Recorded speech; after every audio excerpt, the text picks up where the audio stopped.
Don't forget to leave a like if you're stopping by, and if you're new to Geekdom 101, remember to subscribe and enable all notifications so that way you don't miss a single video. We discuss all things Dragon Ball here, movies, anime, manga, and even some video games. We've been here for 10 years and many more to come. I thank you for your continued support. Let's get to the video.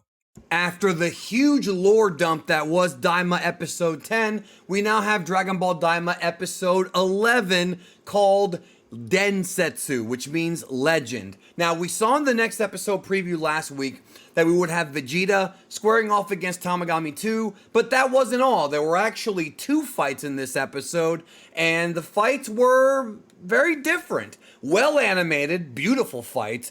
Go out of your way to see these because they looked great, but they were very different. We're going to get to it here on this review for episode 11. I think episode 10 was probably a little bit better, but I did like this episode because, like with other episodes, they spent sort of, the early parts discussing some Namekian lore, then it goes into this middle section where it goes to Dr. Arinsu and Marba and Majin, and they're kind of together trying to figure out what to do next. And so let's continue because she has another piece of Majin Buu's essence, and therefore the plan is we're going to make another Majin because Ku obviously was not enough to beat Tamagami 1, so they're going to make another Majin. Now, if you've been subscribed to the channel, you'll remember going back to August 11th, I did a stream where I discussed there were going to be multiple Majin Buus in Dragon Ball Daima, counterfeit Majin Buus, like fake ones.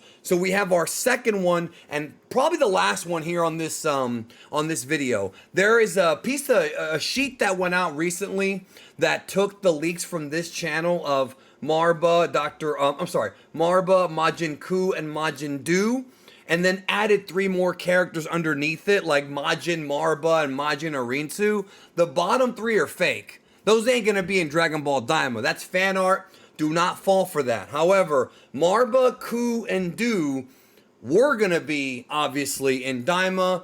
I discussed them going all the way back to September when I did that video about the exclusive leaks. And on that video, we discussed Majin Ku and Majin Du. So now they are here together. And so what ends up happening is Majin Du is created, and then the episode sort of ends in kind of a double cliffhanger.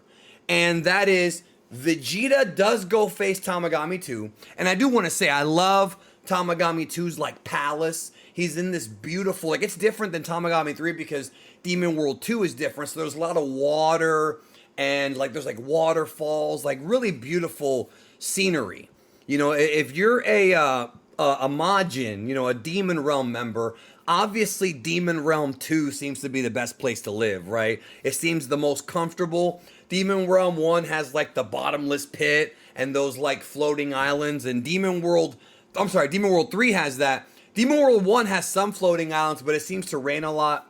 Kind of a volcanic type of place.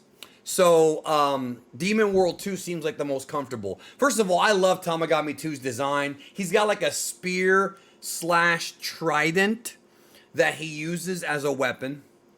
So, that's cool.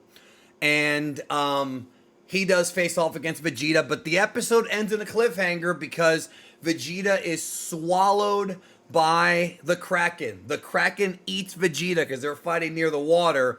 And while that's going on, Majin Du is fighting Tamagami 1. So he's taking Majin Ku's place, trying to get that 1-star ball. So we got 2 fights going on at once, and I like that. I like that we have 2 different things going on. Meanwhile, Goma is not really paying attention to what's going on in his own universe. He's watching and following Goku on that screen.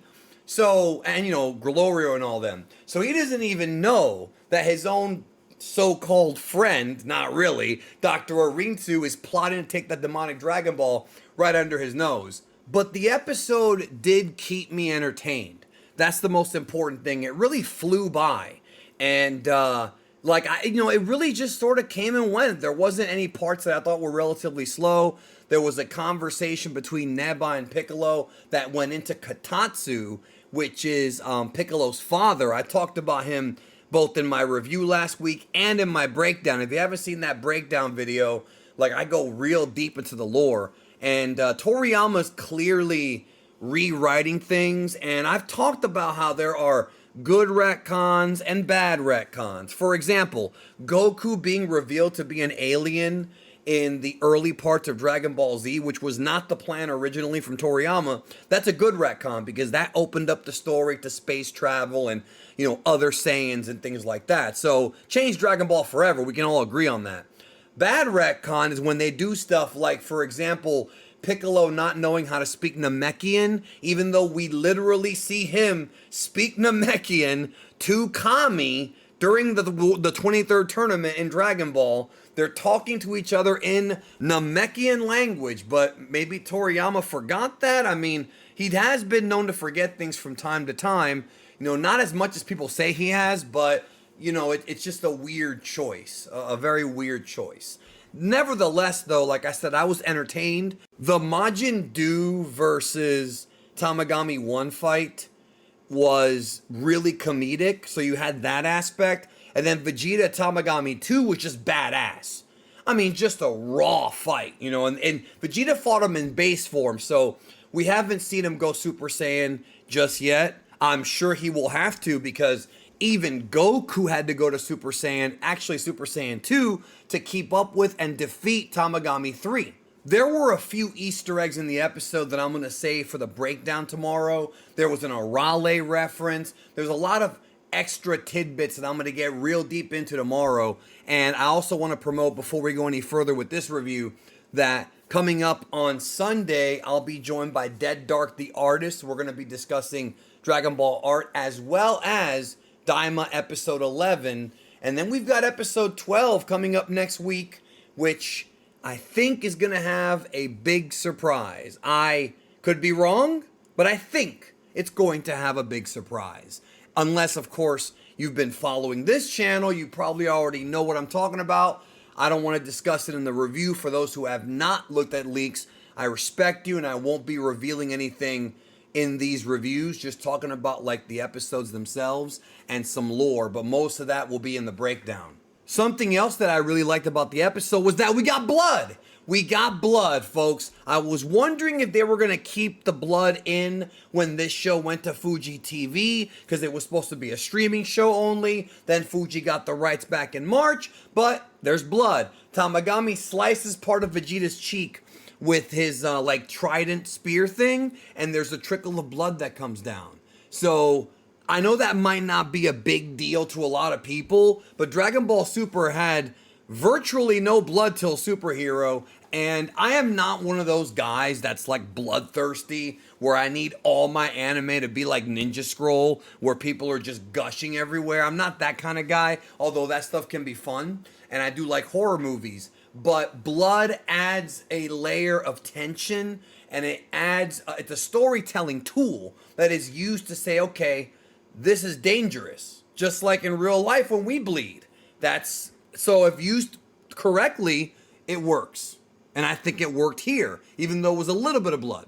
Also, quick sidebar, Jump Festa is today, and at some point tonight, there may be some news about Daima or Super. I know the Daima panel's going on during the day in Japan, which is about 3 o'clock in the morning here on the East Coast of the United States. So if you don't want to stay up, that's fine. I'm going to probably wake up and cover it. If anything big happens, I'll obviously do a video on it. There's rumors of a trailer for like the rest of Daima. There's also talk of there's rumors about Dragon Ball Super in the manga. I don't know what's going to happen with that. I know that January's V-Jump will not have Dragon Ball Super in it. So it'll be after January, if anything, but we don't have any dates on that yet. So let's see if Jump Festa announces anything. I'm going to tell you now, though, keep your expectations low. But that we'll get to that. So Neba and Piccolo, I want to discuss real quick briefly. I do like how they brought up Katatsu, and apparently Piccolo, probably through Nail, has memories of Neba. He's like one of the oldest Namekian legend. That's probably why the episode's called Legend. And he actually tells Piccolo he looks like Katatsu, which is, of course, the Nameless Namekian's father. The Nameless Namekian was referred to as the son of Katatsu in the original manga. Katats or Katatsu, doesn't matter which way you say it. It's the same thing. It's like Kakarot and Kakarato. It just depends on which abbreviation of the language you're using, or approximation. But that's interesting. And it was cool to see that lore sort of get tied back together. But Piccolo not knowing Namekian was irritating. Now, they did reveal the whole thing about the Namekian language. The context of that is that they're going to need to take Neba with them, because apparently to summon the demonic dragon, you have to speak Namekian.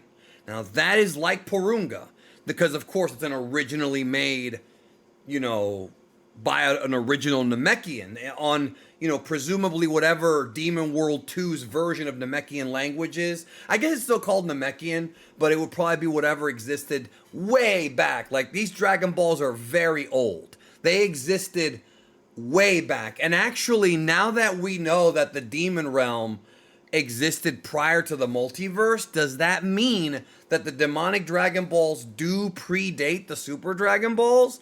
Something to think about. I don't know yet. Something to think about, though, because we don't know exactly when they were made. We just know that the Dragon Balls have been in the Demon Realm since before Planet Namek had their balls. So Neba was the only Namekian to not leave. Now we know that for certain. He's the last one left in Demon World 2. I want to talk a little bit about Majin Ku also. I enjoyed the fact that he was so happy to have a brother. Like, he was almost like a fanboy for Majin Du. And Majin Du did perform better against Tamagami 1 than Majin Ku did. So it's kind of funny because we have a situation where Majin Ku is clearly the little brother of the two, but because he was created first, he's the older brother technically.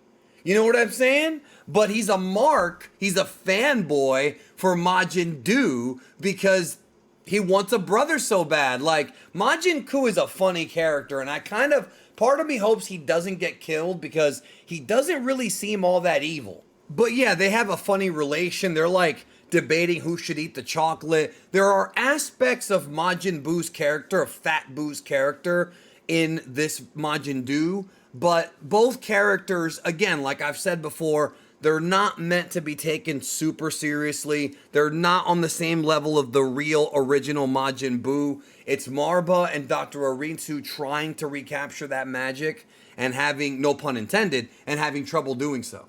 And so the fight with Majin Du and Tamagami 1 this time is a lot less comedic, but it's still funny. There's a scene, Tamagami 1 actually gets hit a couple times by Majin Du. There's a scene where Tamagami 1 shoots like a blast. It's magic in the demon realm. And then like Majin Du does one too. It's almost like he's learning on the job how to fire ki blasts. And so Majin Du accidentally blasts his own face and like burns it. And that means that Majin Du can learn on the job quickly. Let's not forget, Majin Buu in Dragon Ball Z did the Kamehameha on Goku after only seeing it once. And let's not forget that Kid Buu learned how to teleport. The instant transmission, as they call it in the dub. And he learned it, bam, from seeing Goku do it once. So Majin Du is definitely, each new Majin they make gets stronger and stronger. And Dr. Arinsu even said in a previous episode, the last one wasn't even as strong as me. That was before Majin Ku was made. So they're doing their best to try to replicate that formula, but they're not quite there yet. Du is a lot more like Majin Buu than Ku was. He can sort of use his like blobby body to like duck his head inside of it. Maybe he'll be able to actually absorb people. That's something else that could happen. I'm not sure if it will, but they're getting closer. And yes, the yellow color of his skin, I think, is supposed to be sort of like a wink wink to the first form of Janemba, but I'll go over that in my breakdown video tomorrow. The pacing is up. Things are moving fast now. 2 fights unfinished so far. Majin Du versus Tamagami 1 and Vegeta versus Tamagami 2. That will likely get wrapped up in episode 12 and maybe episode 13, but I think it'll probably be episode 12, I would assume.